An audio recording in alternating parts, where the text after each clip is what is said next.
আসসালামু আলাইকুম প্রিয় শিক্ষার্থী বন্ধুরা, আজকের ভিডিওতে তোমাদেরকে শেখাবো যে কিভাবে অ্যাসার্টিভ থেকে ইন্টারোগেটিভে রূপান্তর করবে, অর্থাৎ অ্যাসার্টিভ বাক্যকে কিভাবে ইন্টারোগেটিভ বানাবে সেটা দেখাবো আজকের এই ভিডিওতে। একেবারে সহজ নিয়মগুলো আমি তোমাদেরকে দিব, আশা করি যে তোমরা সকলেই সহজে বুঝতে পারবে। তো চলো শুরু করা যাক। প্রথমত লক্ষ্য করো, এখানে রুল 1 বলা হয়েছে যে অক্সিলারি ভার্ব থাকলে তা প্রথমে বসে প্লাস অ্যান্টি প্লাস বাকি অংশ প্লাস প্রশ্নবোধক চিহ্ন। বাক্যের মধ্যে যদি কোনো অক্সিলারি ভার্ব থাকে সেটা প্রথমে বসাবে প্লাস অ্যান্টি প্লাস বাকি অংশ। তো এইখানে লক্ষ্য করো, এই যে প্রশ্নটি রয়েছে আমাদের এখানে যদি আমরা লক্ষ্য করি তাহলে দেখতে পাচ্ছি যে অক্সিলারি ভার্ব আছে ইজ, সেটা আমরা প্রথমে বসাইছি প্লাস এনটি যুক্ত করেছি নিয়ম অনুসারে, প্লাস বাকি অংশ বাকি রয়েছে হি এ স্টুডেন্ট, এইটুকু আমরা এখানে বসাই দিছি এবং শেষে প্রশ্নবোধক চিহ্ন দিয়েছি। তাহলে আমাদের উত্তরটা হয়েছে ইজেন্ট হি এ স্টুডেন্ট, এরকম। এখন কথা হচ্ছে, তোমরা যদি অক্সিলারি ভার্ব না চেনো তাহলে তাদের জন্য আমি তোমাদেরকে অক্সিলারি ভার্বগুলো এখানে দেখিয়ে দিচ্ছি, তোমরা জাস্ট মুখস্থ করে নিবে একটু। কারণ তোমরা যদি অক্সিলারি ভার্বগুলাই না চেনো তাহলে তোমরা প্রথমে অক্সিলারি ভার্বগুলো বসাবে কিভাবে। এই যে এখানে অক্সিলারি ভার্বগুলো দেওয়া আছে, খেয়াল করো, এই অক্সিলারি ভার্বগুলো তোমরা মুখস্থ করে রাখবে। তো এইগুলো সবগুলোর সাথে এনটি যুক্ত করা যায়, শুধুমাত্র এই চারটা বাদে।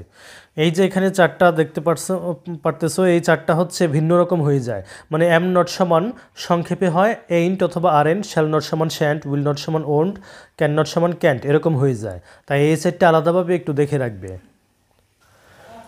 তো এবার দ্বিতীয় নিয়মটি লক্ষ্য করো, এখানে বলা হয়েছে যে অক্সিলারি ভার্ব না থাকলে সেক্ষেত্রে মূল ভার্বের সাথে এসিএস যুক্ত থাকলে ডাজেন্ট অথবা ইডি যুক্ত থাকলে অথবা পাস্ট টেন্সের হলে ডিডেন্ট হবে, সবার শুরুতে ডিডেন্ট লিখতে হবে এবং অন্যান্য ক্ষেত্রে ডোন্ট প্লাস বাকি অংশ।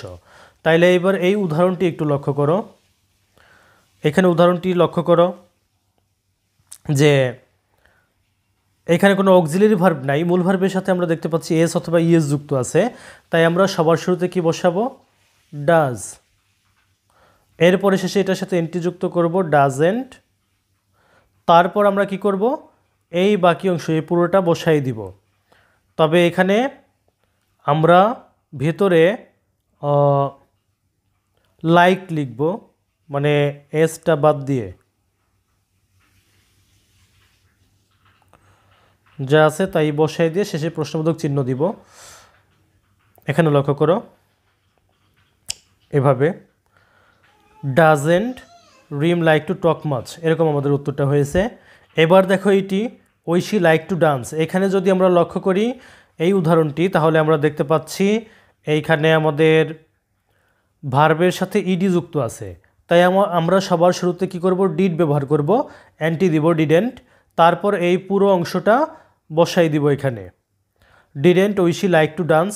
আর এখানে একটা বিষয় লক্ষ্য রাখতে হবে তোমাদের, এইখানে আছে লাইকড কিন্তু আমরা এখানে ব্যবহার করছি লাইক, তার কারণ কি, কারণটা হচ্ছে এই ডু ডিড ডাজ ব্যবহার করলে তারপরে মূল ফর্ম দিতে হয়, তাই আমরা এখানে ডি বাদ দিয়ে মূল ফর্মটি ব্যবহার করেছি। তাহলে আমাদের উত্তরটা হচ্ছে finally didn't Oishi like to dance. এবার পরবর্তী উদাহরণটি লক্ষ্য করো, they like to talk much, এটা এখানে আমাদের ভার্বের সাথে এসিএস নাই, ইডি যুক্ত বা পাস্ট টেন্সেও নাই, তাই আমরা অন্যান্য ক্ষেত্রে ডোন্ট ব্যবহার করব শুরুতে, তারপর এই পুরো অংশটা বসাই দিব। তাহলে don't they like to talk much, শেষে প্রশ্নবোধক চিহ্ন ব্যবহার করব। এরপর এখানে লক্ষ্য করো তৃতীয় যে নিয়মটি, এটি একেবারেই সহজ। নোবডি নান অথবা নো ওয়ান থাকলে এর পরিবর্তে হু বসবে প্লাস বাকি অংশ। তো এখানে দেখো যে উদাহরণটি নোবডি লাইকস হিম, এটা আমরা ইন্টারোগেটিভ করলে কি করব, নোবডি এর পরিবর্তে লিখব হু প্লাস এই যে অংশটুকু আছে এইটুকু আমরা এখানে বসাই দিব আর প্রশ্নবোধক চিহ্ন দিয়ে দিব। তাহলে আমাদের উত্তরটা হচ্ছে হু লাইকস হিম। এবার 4 নম্বর নিয়মটি লক্ষ্য করো, এখানে বলা হয়েছে যে এভরিবডি, এভরিওয়ান, এভরি প্লাস অন্য কোনো নাউন যদি থাকে তাহলে এর পরিবর্তে আমরা হু প্লাস ডাজেন্ট ব্যবহার করব। যেমন এখানে এভরিবডি বাদ দিয়ে আমরা ব্যবহার করছি হু, তারপরে লাভস ভার্বের সাথে এসইএস আছে তাই আমরা ডাজেন্ট ব্যবহার করছি, তারপরে এই অংশটা বসাই দিছি। এখানে লাভস আছে কিন্তু আমরা এখানে লাভ ব্যবহার করেছি, তার কারণটা হচ্ছে ডাজের পরে ভার্ব ওয়ান হয়, এই জন্য আমরা এখানে মূল ভার্বটা ব্যবহার করেছি। তারপরে বাকি অংশ বসে আমরা প্রশ্নবোধক চিহ্ন দিয়েছি। তাহলে আমাদের উত্তরটা হলো হু ডাজেন্ট লাভ ফ্লাওয়ার্স।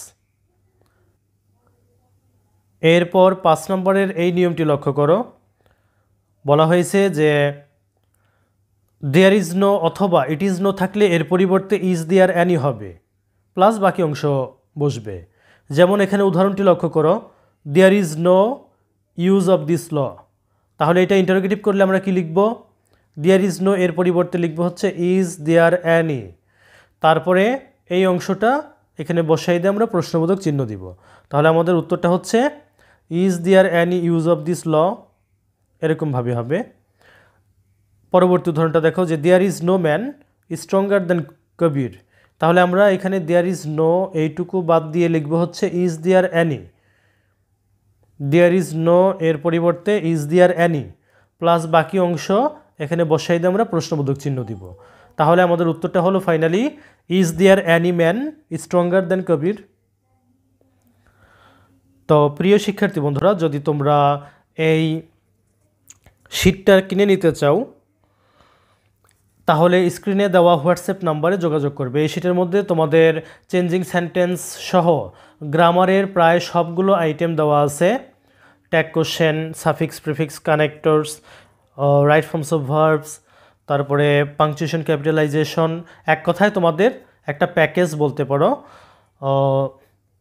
প্রায় সম্পূর্ণ গ্রামারগুলো দেওয়া আছে যেগুলো তোমাদের পরীক্ষার জন্য খুবই জরুরি। ন্যারেশন, তো এইগুলো তোমাদেরকে শীট আকারে আমি দিয়ে দিব, অর্থাৎ পিডিএফ ফাইল দিয়ে দিব। যদি তোমরা নিতে চাও তাহলে হোয়াটসঅ্যাপ নাম্বারে যোগাযোগ করবে, স্ক্রিনে আমি নাম্বারটি দিয়ে দিচ্ছি। এখানে আরও কিছু রাইটিং পার্ট রয়েছে, যদি তোমরা চাও